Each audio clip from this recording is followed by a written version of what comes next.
လူတယောက်ကသူ့အဖေကိုနေတိုင်း sulfuric acid နဲ့ဆေးကြောဖိနေတာပါတကိုယ်လုံးအကျွင်းရကြံမရှိတန့်စင်သွားတဲ့အထိလှုပ်ဖိနေတာထက်ပါတယ်အဲ့ဒီနောက်မှာတော့သူကတန်ဝါယာကျိုးတွေကိုဖျက်ပြီးဟိုတစားဒီတစားဖြစ်နေတဲ့အယိုးတွေကိုပြန်ဆက်ဖေးလိုက်ပါတယ်နောက်ဆုံးမှာတော့ပြည့်စုံတဲ့အယိုးစူးကြီးတစ်ခုဖြစ်အောင်တဆစီပြန်တွဲဆက်လိုက်တာပါဒါကတော့သူကသူ့သမီးလေးတွင်ဖေးတဲ့လက်ဆောင်ပဲဖြစ်ပါတယ်ဒီကလေးမလေးကလည်းလုံးဝကြောက်ရွံ့ကြီးမရှိပါဘူးအဲ့ဒီအစအယိုးစုအဖိုးကြီးကိုသူ့ကိုဖတ်ထားပေးဖို့တောင်းဆိုနေပါသေးတယ်ဘာလို့လဲဆိုတော့ဒီကလေးမလေးကလည်းအယိုးစုဖြစ်နေတယ်လို့သူ့အမေကလည်းအယိုးစုမဲဖြစ်နေလို့ပါပဲတကယ်တော့ဒီလူကပြင်းထန်တဲ့စိတ်ဝေဒနာခံစားနေတဲ့စိတ်ဖောက်ပြန်နေတဲ့လူသက်သမားတယောက်ဖြစ်နေတာပါပြည့်စုံတဲ့မိသားစုတစ်ခုရဖို့တဲ့သူကအဖြစ်မရှိတဲ့လူတွေကိုတပ်ဖြတ်ပြီးသူ့ရဲ့မိသားစုဝင်တွေအဖြစ်ပြောင်းလဲဖြစ်နေတာဖြစ်ပါတယ်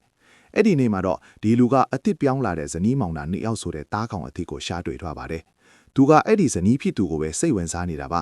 နှုတ်ဆက်ပြီးတာနဲ့သူကဘလို့စတင်လှုပ်ရှားရမလဲဆိုတာကိုစီးစင်းမှတော့တယ်အဲ့ဒီညမှာတော့မူးနေတဲ့အဲ့ဒီဇနီးမောင်နှံနင်းယောက်ဟာဒီလူရဲ့စားတိုက်ပုံးကိုတိုက်မိပြီးလဲချသွားစေခဲ့ပါတယ်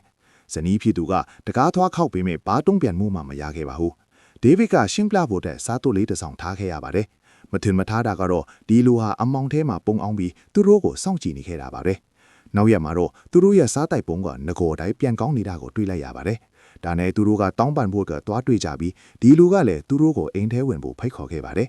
စကားပြောကြရင်းနဲ့ဒေးဗစ်ကဆရာဝန်တစ်ယောက်ဖြစ်ပြီးသူ့ဇနီးကတော့သတင်းထောက်တစ်ယောက်ဖြစ်တယ်ဆိုတာကိုဒီလူကသိသွားပါတယ်သူတို့ရဲ့မိဘတွေကလည်းဆုံးသွားကြပြီဖြစ်တယ်လို့သူတို့မှသူငယ်ချင်းလည်းမရှိကြပါဘူးဒါဟာသူတို့တော့အိမ်မတန်မှပြည့်စုံတဲ့တားခေါင်တွေပါပဲ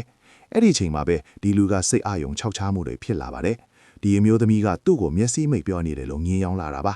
ဇနီးမောင်နှံကပေးတဲ့လျော်ကြီးကိုလည်းသူကညင်းပယ်လိုက်ပါတယ်အဲ့ဒီနောက်မှာတော့အမျိုးသမီးကဒီလူကိုသူတို့အိမ်မှာညစာစားဖို့ဖိတ်ခေါ်လိုက်ပြီးဒီလူကလည်းသူ့ရဲ့အစီအစဉ်ကိုစတင်ပါတော့တယ်